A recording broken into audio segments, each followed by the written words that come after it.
Hi, I'm Shannon. 10 days after my mother's wedding, a stranger called me out of nowhere, the photographer. He said, "Ma'am, I've found something terrible. Come now and don't tell your mother." At first, I thought it was a mistake, but the truth? It was worse than anything I could have imagined. They lied to me for years. My family covered up things that no one should ever hide. And the worst part? My own sister made sure I never found out. Now I keep wondering, if I hadn't answered that call, would my mother even be alive? Before we begin, tell me, where are you listening from? And who in your family do you trust? Let's begin. It was a quiet Tuesday morning, 10 days after the wedding. I was sitting at my kitchen table in my small apartment on the southwest side of Houston, sorting through a stack of mail before heading to work. Bills, a coupon book, a postcard from my coworker, nothing out of the ordinary. My phone buzzed. I glanced at the screen. Rivera Photography. I almost let it go to voicemail, but something, maybe the uneasy residue of that wedding day, made me swipe to answer. "Hello?" I said. The voice on the other end was nervous, shaky. "Ms. Shannon? It's Miguel Rivera, from your mother's wedding." "Yes, I remember," I said. "Is everything okay?" "No," he whispered. "You need to come to my studio, now. Whatever you do, don't tell your mother." His voice trembled. I found something in the photos, something disturbing." My heart thumped once, hard. I gripped my mug a little tighter. "What are you talking about?" "I can't say over the phone," he said. "Please, just come." He hung up. The silence that followed wasn't peaceful. It was weighty, like someone had dropped a stone into my chest, and it was sinking fast. I stared at my reflection in the dark coffee. 42 years old, twice divorced, and still getting dragged into family chaos like I was 16 again. My mother's wedding was supposed to be a new beginning. For her, not for me. I'd barely been able to smile through the whole event. I stood up and moved toward the drawer where I kept old family keepsakes. I grabbed my purse, and as I did, something slipped out. A pressed flower, flattened and brown with age, fell from between the pages of a wedding album. My mother's first wedding. Before me, before the affairs, before the long silences. I picked up the flower gently. "Mom kept everything," I murmured. Not me, though. I was always on the edge, invited, but never fully welcomed. Outside, the Texas humidity slapped me awake. As I drove, I tried to shake off the feeling that this was an overreaction, a forgotten ex-boyfriend photobombing, maybe a drunken uncle making an inappropriate gesture. Embarrassing, sure, but terrible? The drive to Rivera's studio on Westheimer Road took 20 minutes. I thought about calling my mom, but I heard his voice. Again. "Don't say anything to your mother." The studio was dim when I walked in. Miguel was standing by the editing desk, pale and wringing his hands. He looked up and immediately locked the door behind me. "Why did you lock it?" I asked. He swallowed. "You'll understand in a moment." He motioned me over to the monitor. His hands shook as he clicked through several folders. "These were taken during the ceremony," he said. "All of them." I leaned closer. The first photo was innocent enough. My mother smiling, Gideon standing next to her, looking proud. But then I saw it. A figure, blurry but distinct, standing in the reflection of a mirror behind them. It appeared again in the next shot, reflected in a window, and the next on the surface of a serving tray, almost spectral. "Who is that?" I whispered. "I don't know," he said, voice strained. "But there's more." He opened another file, a series of candid shots. One showed Gideon leaning in, whispering to someone just out of the frame. I strained to see. A hand, male, rested on my mother's waist. The way it pressed in felt wrong, familiar. My stomach tightened. "Miguel." I couldn't finish the sentence. He stared at me, eyes wide. I didn't notice it until last night, when I was editing the proofs, but that's not the worst part. Then what is? I asked, my voice low. He hesitated, then leaned in close, almost whispering. There's more, a lot more, and you need to see it before anyone else does. I felt my throat tighten. The room seemed to shrink. 10 days ago, I sat at that wedding, shoved near the restroom while everyone else laughed, drank, toasted to love. I felt something was off, but I pushed it down. I've been pushing down feelings my entire life. It's what you do when you're the youngest, the quiet one, the one who gets overlooked. But not today, not anymore. I'm here, I said. Show me everything. I steadied my breath, preparing myself for whatever he was about to reveal. Miguel didn't move right away. He looked like someone trying to decide whether or not to jump into deep water. Eyes locked on the screen, lips parted, but silent. Then, with a slow, reluctant click of the mouse, he opened a new folder labeled Cocktail Hour Raw. I stepped closer, my arms folded tight across my chest. My ears buzzed faintly, not from sound, but pressure. It reminded me of standing at my dad's funeral when I was 17, holding my breath too long, trying not to cry. That same thick sensation pressed against my chest now. The first image was ordinary, a wide shot of guests laughing near the open bar, soft light bouncing off the champagne flutes. My mother was in the corner, smiling, her hand touching her necklace like she always did when she was nervous. Gideon was beside her, facing the crowd. Nothing about that frame felt off, but the next photo did.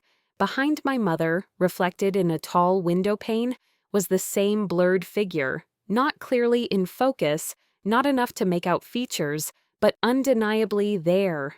It wasn't a trick of the light.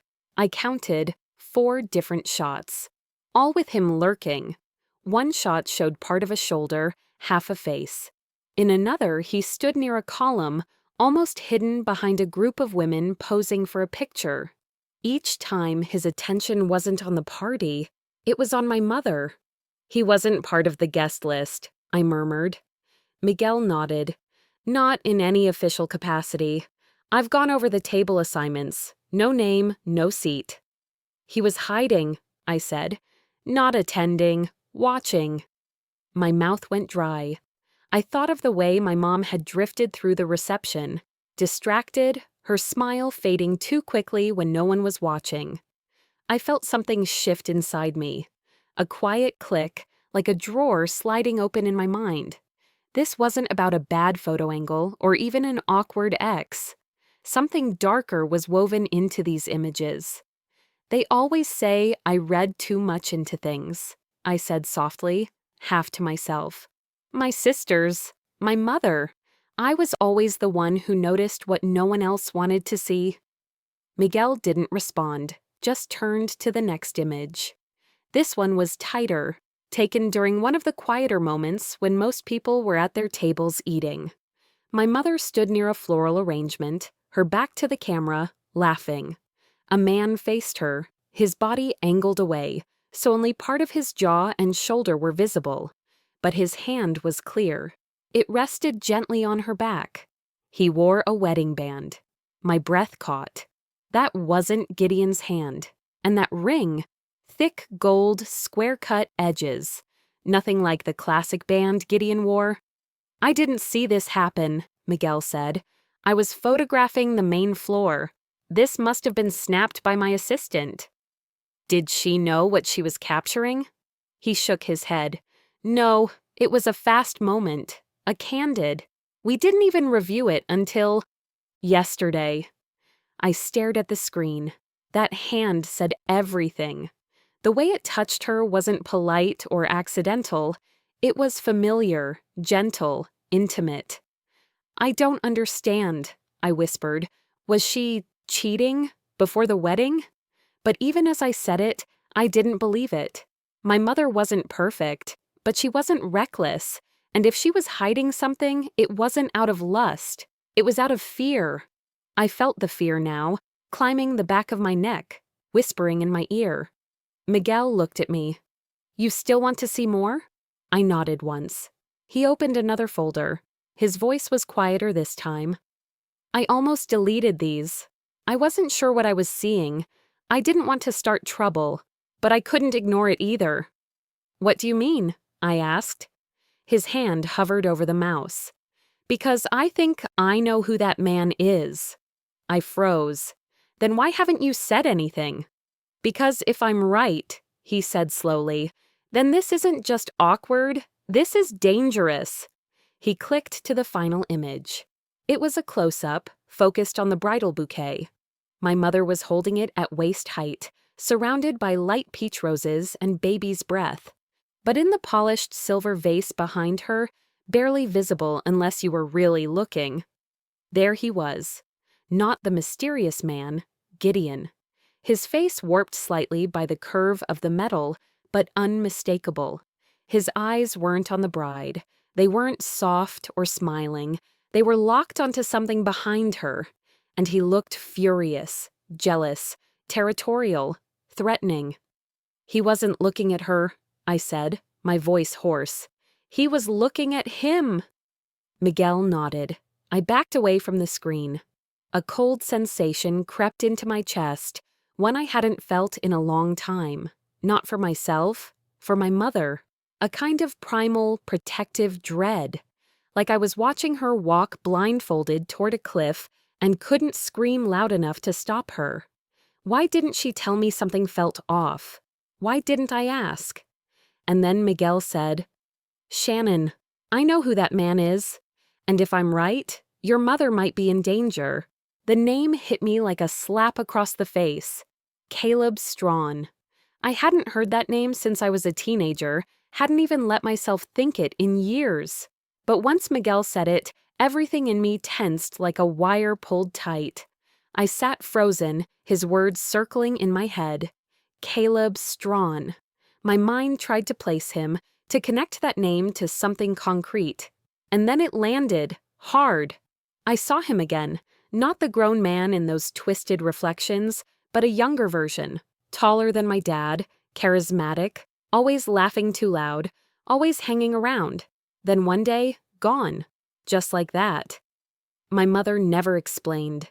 She went quiet and sharp, like glass. My sisters, Veronica especially, acted like nothing had happened. "You were too young," they'd say. "You don't remember it, right?" But I did remember. I remembered Mom burning a stack of letters in the fireplace. I remembered the way she looked afterward, standing in the ash like she was waiting for something else to catch fire. And now he was back? I mumbled something that might have been "thank you" and stepped out of the studio. The heat outside slapped me awake. I climbed into my car and sat there, keys in hand, not turning the ignition. Caleb Strawn. I finally started driving, but the road blurred. My hands gripped the wheel tighter than they needed to. All I could think about was how thoroughly my mother had tried to erase him. Photo albums rearranged, his name never spoken. Even when I found a torn picture once, her and a man I couldn't fully identify, she said it was just a friend, and took it from me so quickly I flinched.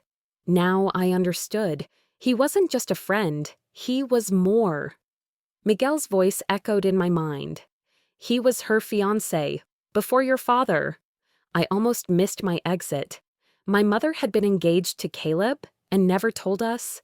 That kind of omission wasn't about privacy, that was shame or fear. Why would she keep that buried for decades, only for him to show up at her wedding to Gideon?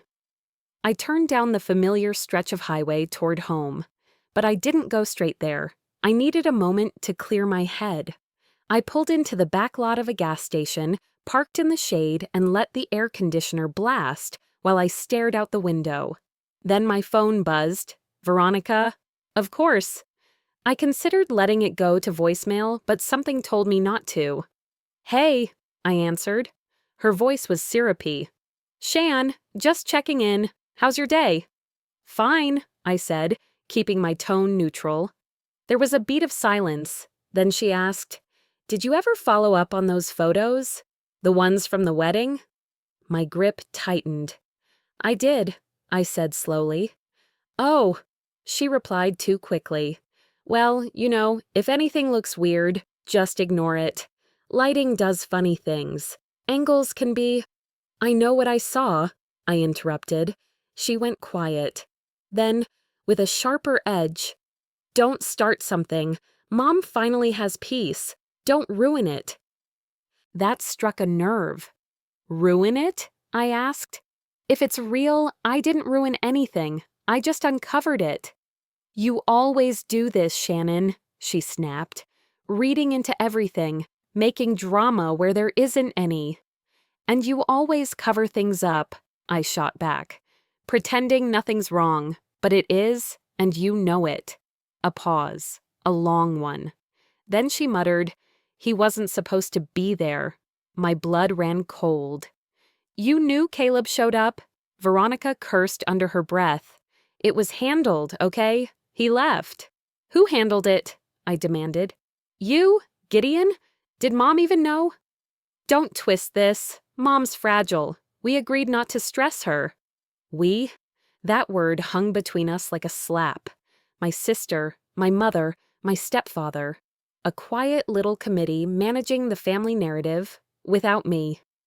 "I'm not fragile," I said. "And I'm not stupid." I hung up before she could respond. Back on the road, I didn't head home. I turned east, toward my mother's house. My hands were steady now. My pulse wasn't. I wasn't sure what I was going to say when I got there, but I knew I couldn't stay silent anymore.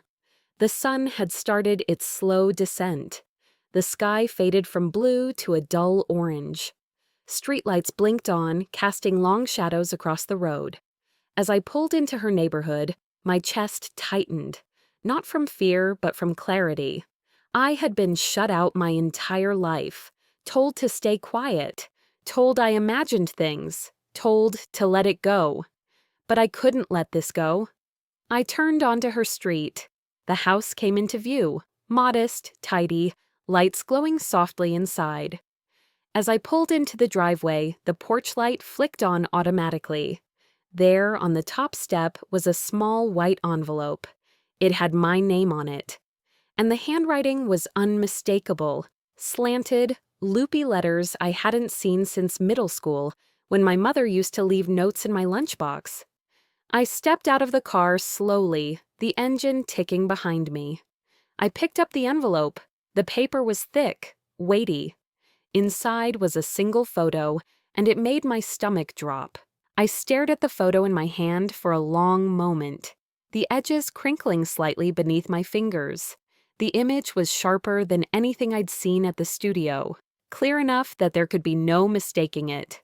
Mom was mid-laugh, her hand clutching a champagne flute, her head tilted slightly the way she always did when trying to hide how pleased she was with herself. And just behind her, reflected in the tall reception hall window, was him, Caleb. His face wasn't blurred this time. It was focused, almost unnervingly so.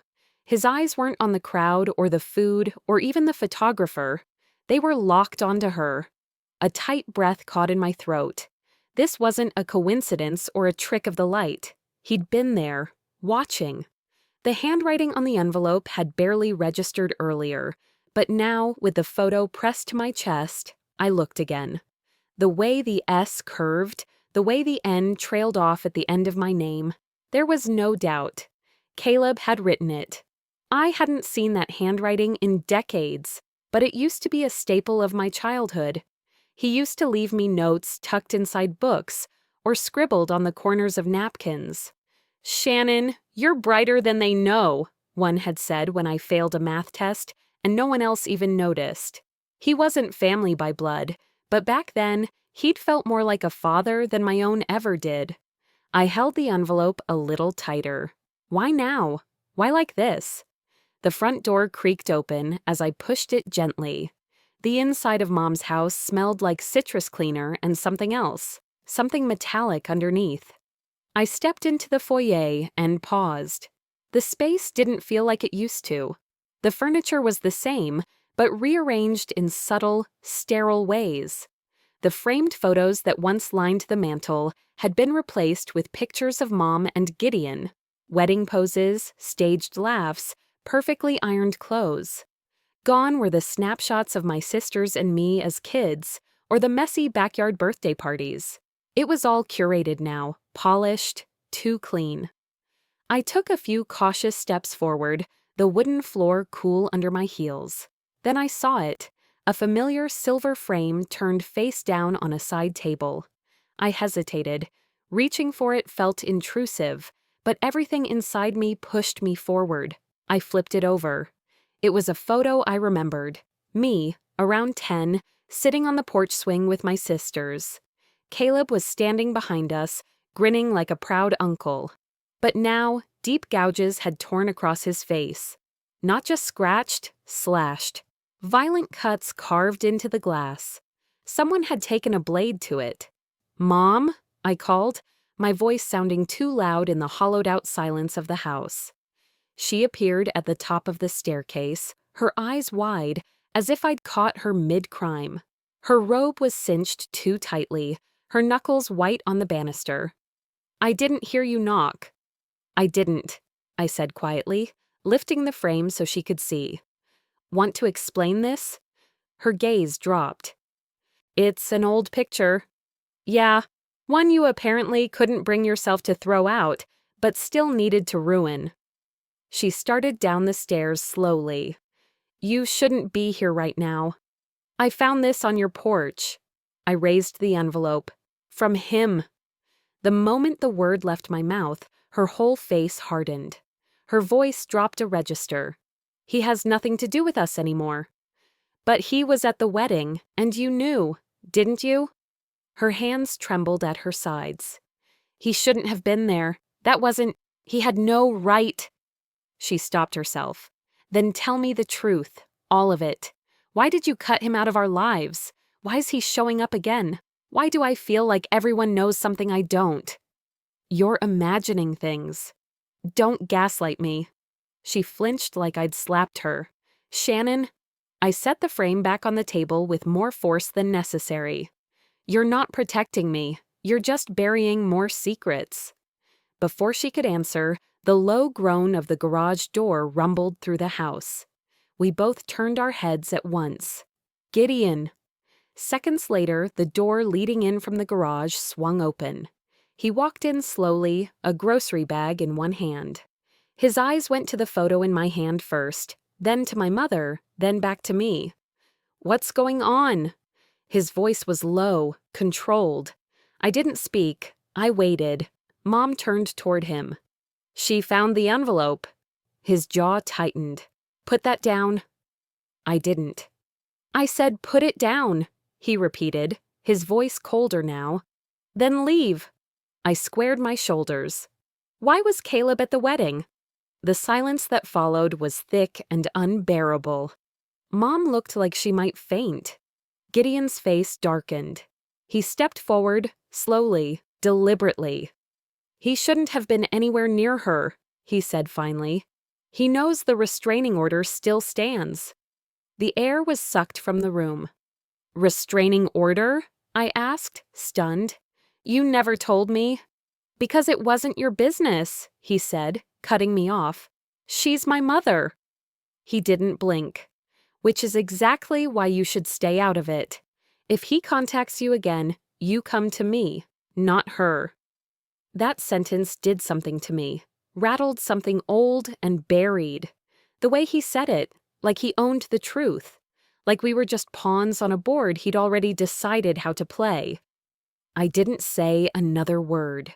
I clutched the envelope in my hand like a lifeline and turned toward the door.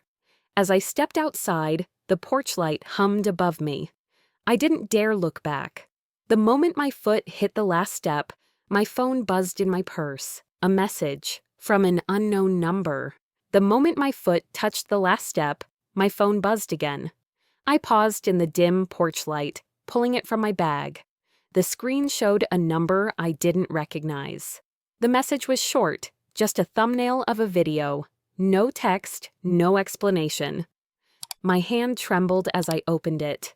The clip was shaky, clearly taken by accident. Someone had bumped into the photographer, and the camera panned briefly across the reception hall where Mom and Gideon had danced. Then, a split second, a frame too quick to catch unless you were looking for it, revealed him. Caleb.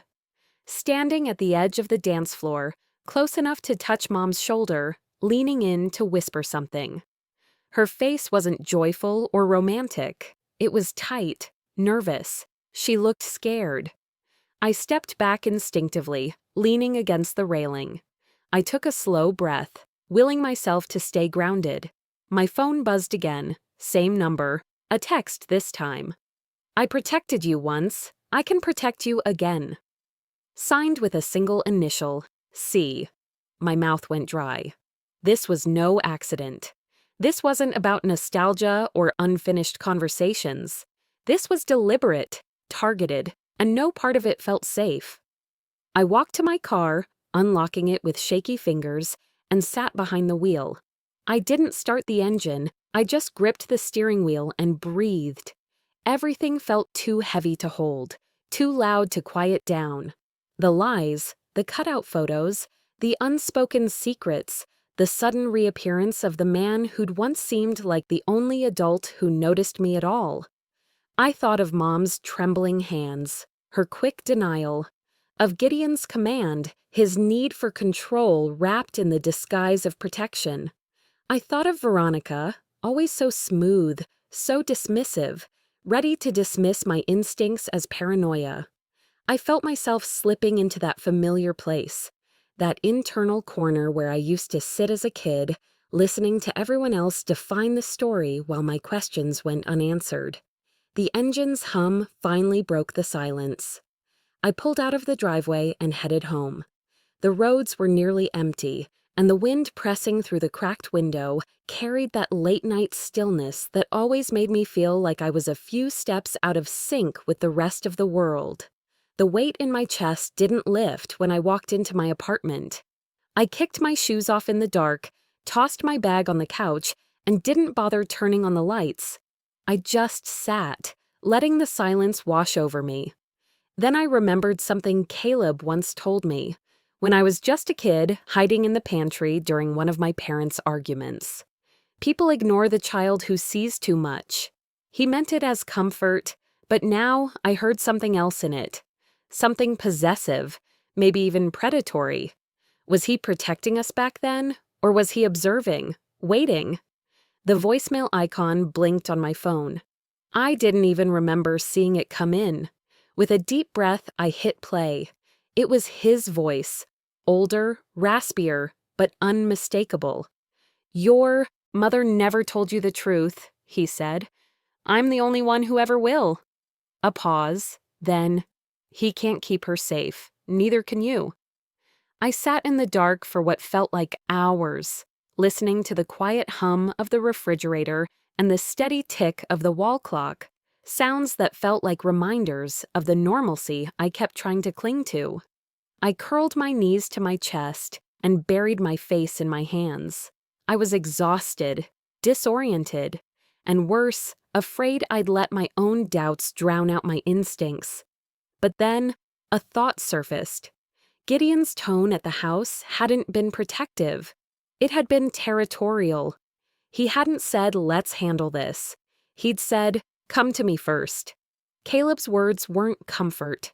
They were claims. Neither one sounded like a man I could trust. Mom's scratched photo flashed in my mind. The way she'd stepped away from Gideon in that video. The fear in her eyes. For the first time, I let myself consider the possibility. What if Mom wasn't choosing silence? What if she couldn't speak? My phone buzzed again, pulling me back. This time it wasn't a text. It was a knock at my door. Soft, slow, deliberate. Just shy of midnight. I stood slowly, my heart pounding so hard I could hear it in my ears. I walked toward the door, each step measured. My fingers reached for the peephole, and when I looked through, my blood ran cold. Gideon was standing outside my apartment door, alone. His face was blank, unreadable, but his eyes, sharp, watching. The hallway light flickered overhead, making the shadows shift across his broad shoulders. He didn't knock again. He just stood there, waiting, like he knew I'd come to the door. I took a breath, forced my hand steady, and unlocked the top latch. Just enough to open the door an inch. The chain stayed on. "Shannon," he said, voice low and steady. Too polite, too controlled. "We need to talk." "I'm not sure now is the time," I replied, keeping my tone flat. My heart was pounding, but I didn't want him to hear it. "It is," he said. No hesitation. "I wouldn't be here otherwise." I just blinked, saying nothing. He leaned in just a little, not aggressively, but enough for me to see the tightening around his jaw. His patience was wearing thin. "Have you gotten any messages?" he asked. "Messages?" I repeated, stalling. I knew what he meant. "No, nothing unusual." He studied my face. His silence felt like pressure. "Shannon," he said slowly, "you need to be honest. This isn't a game." My grip on the door tightened. He was waiting for a confession, for a slip. I didn't give him one. "I said I haven't gotten anything," I replied, more firmly. The tension stretched between us, and I felt his frustration simmer. Then he spoke again. "I knew he'd try to contact you," he said. My stomach dropped, though I didn't move. "He always had this unhealthy fixation," Gideon continued, voice lower now. "With your family, with your mother, with you." I swallowed hard. There it was, the accusation, framed as concern. It felt like a story crafted to corner me. Maybe it was true. Maybe it was twisted. Either way, Gideon was controlling the narrative. "I think I've heard enough," I said quietly. He took a slow breath and his posture shifted. Just a little, less patient, more insistent. "Let me in," he said, eyes steady. "We shouldn't be talking out here." Every instinct I had screamed no. "I'm fine out here," I replied, "and I need you to leave." He pressed a hand against the door, just lightly, testing the tension of the chain. "Shannon," he repeated, voice low, "you don't understand what's at stake." I lifted my chin. "I think I understand more than you realize." It was quiet for a beat. Then came the shift. His eyes narrowed, his voice dropped. "Listen carefully," he said. "If you talk to him, your mother won't be the only one who gets hurt." That did it. I pushed the door shut with force, the chain rattling. I locked every bolt, every latch, every possible barrier between us. My hands were shaking, the air in my lungs tight and thin. I backed away slowly, keeping my eyes on the door. He didn't knock again, didn't shout or threaten. He just stood there a moment longer, almost like he was listening, and then I heard his footsteps fading down the hall. I waited, long enough to be sure he was gone. Then I sank to the floor, knees pulled up to my chest, breath coming in sharp bursts. Gideon hadn't come to protect me, he'd come to control me, just like he was controlling Mom. The voicemail from Caleb echoed in my head, then Gideon's warning, both claiming they had the truth, both acting like I was a problem to manage, neither mentioning Mom's safety, not really. And suddenly, all the pieces clicked together. My mother wasn't choosing silence. She was surviving inside it. The fear I'd felt for days shifted into something else, something hotter, sharper. It wasn't panic anymore. It was resolve. I stood up and went to my laptop. I needed answers, and I wasn't letting anyone else tell me what they were anymore. I opened my email and searched for Caleb's name. I found it, buried deep beneath years of unread threads. A single message, dated 8 years ago. The subject line read, "Your mother isn't safe, neither are you." My breath caught. I clicked on it. There was an attachment. My hands trembled as I hovered over the file icon. And then I clicked. The screen went dim for a second, then the words slowly came into focus. a PDF. The title, Statement of Incident, Confidential. It was dated 24 years ago. I wasn't even a teenager then. The first line made my stomach twist. Reporting individual, Eleanor Strawn. That was my mother. As I read, the room got smaller. The police report described a confrontation between two men at a house party in 2000. It was vague at first, but as I read deeper, the names became clear. Caleb, Gideon. They weren't strangers crossing paths years after the fact. They knew each other, long before either one married my mother. They weren't rivals. They were enemies, and she was caught between them. All parties removed from property, no charges filed. The report didn't say why my mother refused to press charges. It didn't explain why she was listed as a potential victim. It didn't explain why this document was buried for so long. But I knew one thing: no one wanted me to find this. I scrolled again, looking for the next page, but the PDF stopped abruptly at page 2. A note at the bottom said, "Continued on page 3. There was no page 3. Someone had deleted it before sending me the file. My hands shook as I dug through old emails. I barely remembered having this account 8 years ago. I kept searching through forgotten folders, unsent drafts, anything that might have held more clues. Nothing. But whoever had sent this wanted me to know the truth, just not all of it. The clock on my laptop said 6:32 a.m. I grabbed my keys and drove downtown just as the sun was rising. I wasn't sure what I hoped to find at the Public Records Office, but I needed more than half-truths. When I got there, the clerk looked up. "What can I help you find?"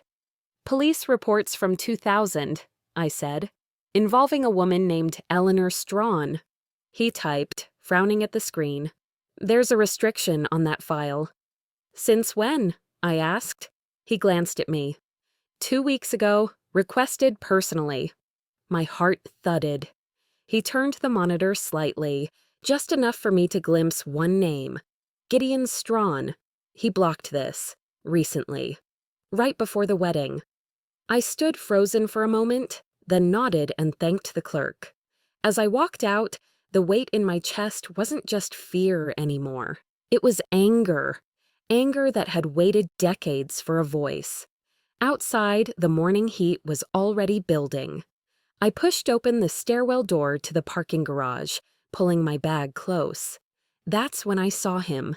Caleb stood beside a concrete pillar, thinner than he used to be, older, wearing a jacket that didn't quite fit.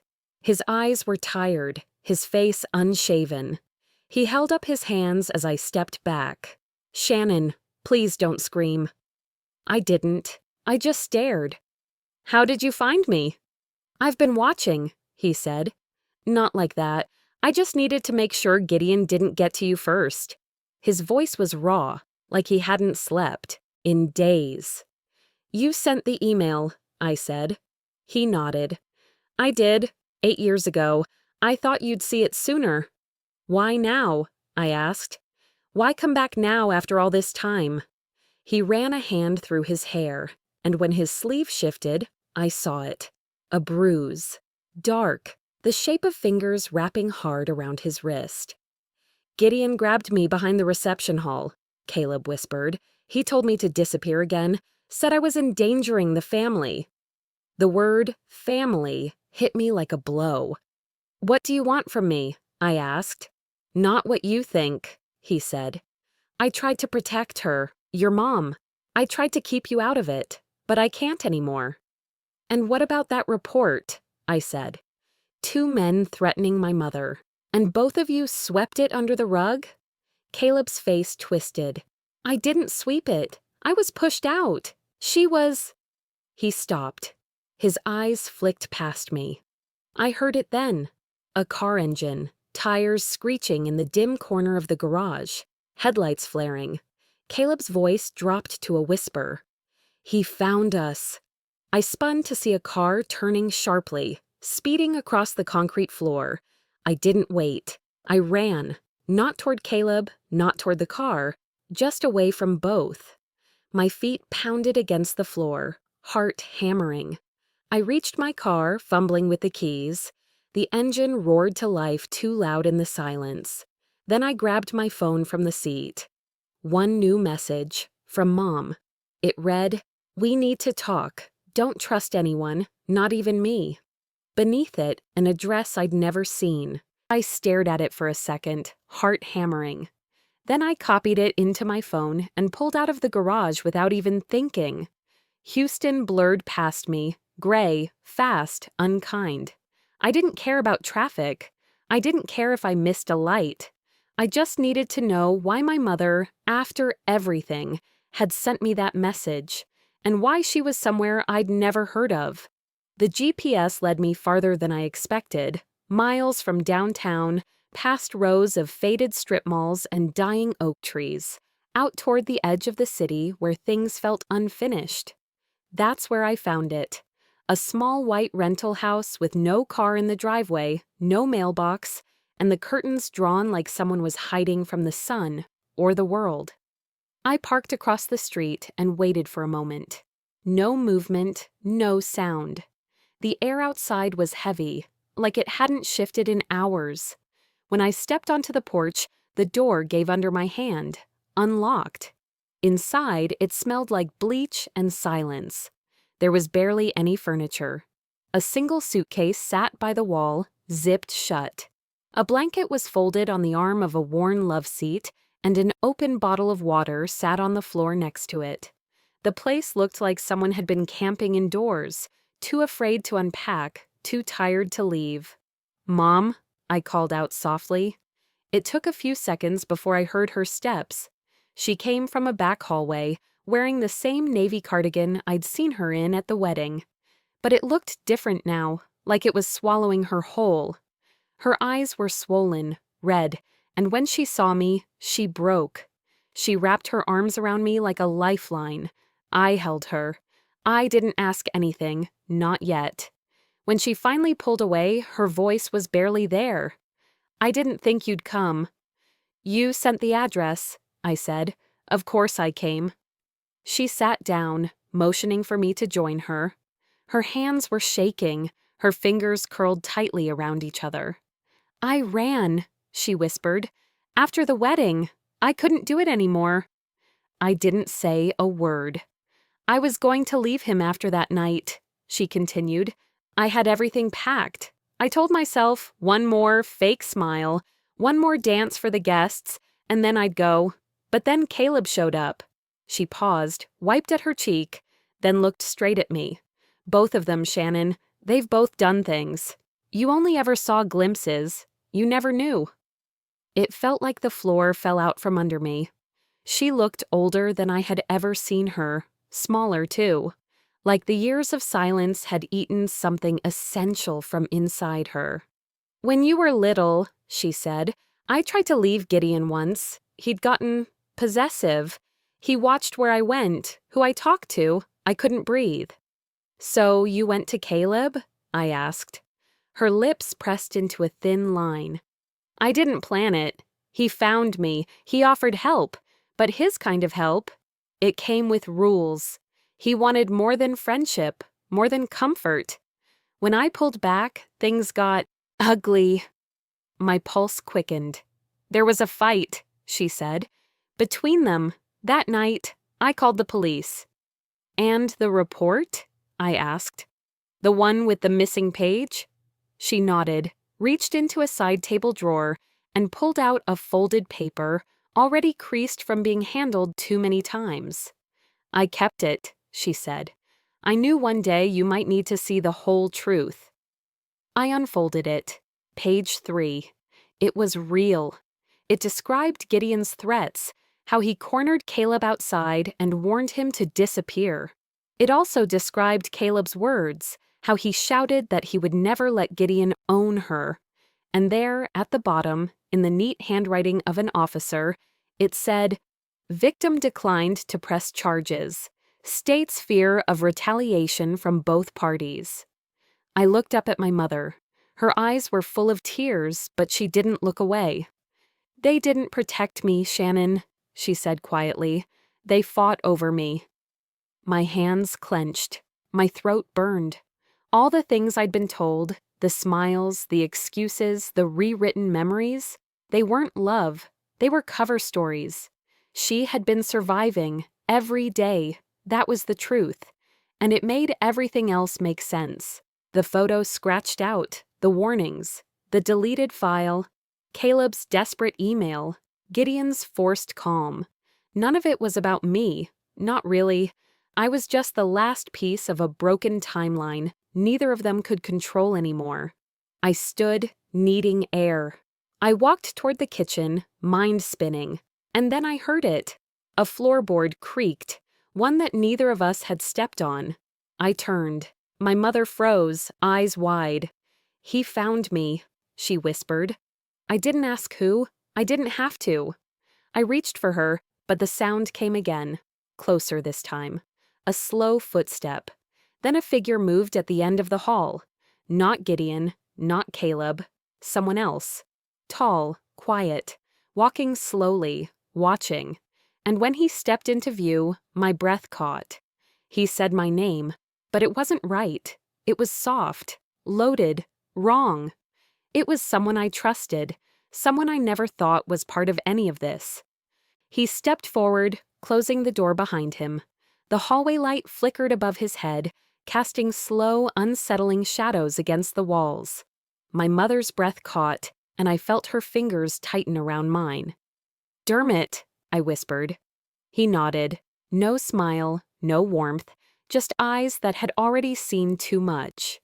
"You should have left both of them," he said quietly, looking at my mother, like someone who'd already said the same thing a dozen times and never been heard. I looked between them. "What are you doing here?" Dermot sighed and leaned against the wall, his bag still slung over one shoulder. "You're not the only one who's been watching." The words sank in like a slow pain. He went on. "I've seen worse than I ever wanted to. I recorded it. Every time they came too close. Every time their voices rose. Every time she shrank in their presence." My mother's lips trembled. She didn't look away. And that shook me more than anything. "I have audio files," he said. "Pictures, videos. I didn't know who would help her. I didn't know who to trust, so I kept everything." "What do you mean? How long have you been following her?" His face softened. "Just a little." "Long enough?" He paused. "I photographed her wedding because I hoped that man had changed. But I saw him at the reception, saw him follow her into the courtyard when he thought no one was looking. I knew who he meant, Gideon. And Caleb," he continued, "was outside the venue, watching, wishing, waiting. Two men circling the same flame, one with a ring, one with a history." My stomach twisted. "You were the one who sent me that envelope years ago, weren't you?" He nodded.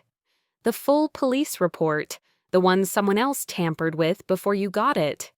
"You mean—" "Kelsey," he said simply. "She intercepted it. She thought she was protecting you. But what she really did was protect her own version of the family." He paused as he said that, like the truth tasted bitter. "Kelsey was convinced your mother staying with Gideon would mean stability. She wanted access, control, even if that meant hiding the truth from you. She sent you the altered version so you wouldn't interfere." My knees buckled, and I sank onto the arm of the love seat. Betrayal isn't always loud. Sometimes it's just a letter that never arrives complete. "I tried again," Dermot went on, "this time by reaching out directly. But I knew someone would try to silence her again. That's why I followed her here." Before I could respond, a sound from outside sent a jolt through the house. A car door slammed, then another. We all froze. Two voices collided in the night. Angry, sharp, too familiar. Gideon and Caleb. They were both calling her mother's name. She closed her eyes. A soft gasp slipped through her lips, like she'd been caught in a trap and already knew the ending. "They found me," she whispered. Not this time, moved before the fear could root into my bones. I grabbed my phone, dialed 911, and pressed the call through with shaking hands. Then I stood between my mother and the front door. Dermot stepped beside me silently, his presence solid and calm. He didn't need to speak. We were all done talking. The pounding on the door grew louder. My mother stepped back, hand over her heart, but I didn't move. "You won't control her anymore," I shouted through the wood. "Either of you." Silence. Then a voice, Gideon's, low, threatening. "You think you can protect her?" I looked straight ahead, even though the door still separated us. Yes, I thought. It's about time someone did. The sirens came faster than I expected. Red and blue made strange dancing patterns across the thin curtains. The pounding stopped. There were voices, commands, the sound of feet against gravel, and then it was over. Hours later, after statements and signatures and tearful confessions, we were back at my apartment, just me and her. The silence was heavy, but it didn't suffocate anymore. It let us breathe, strangely enough. "I should have told you," she said, staring down at her hands. "I should have trusted you." "I should have asked," I said softly. "I should have looked closer." We both nodded, not because it fixed anything, but because we finally said what needed saying. On the coffee table sat the same wedding photo, the one from 10 days ago, torn in ways I thought were permanent. I picked it up, smoothed its edges. The crease wasn't quite straight. Then, slowly, I tore out both men, cleanly, deliberately. My mother watched, tears gathering, but she didn't try to stop me. She understood. We sat there like that, quiet and raw, but somehow whole. The next day, she told me she wasn't going back. "I want sunlight," she said, "and a place I choose." We filled out a rental application together. A small apartment downtown, close to the farmer's market she always talked about visiting. I could already see her there, laughing, buying fresh peaches, maybe even wearing a hat. That night, when I lay in bed, I thought about something I'd heard once. People say family protects you. They never talk about the times it doesn't. That's when you have to protect each other. And sometimes that starts with choosing your own beginning.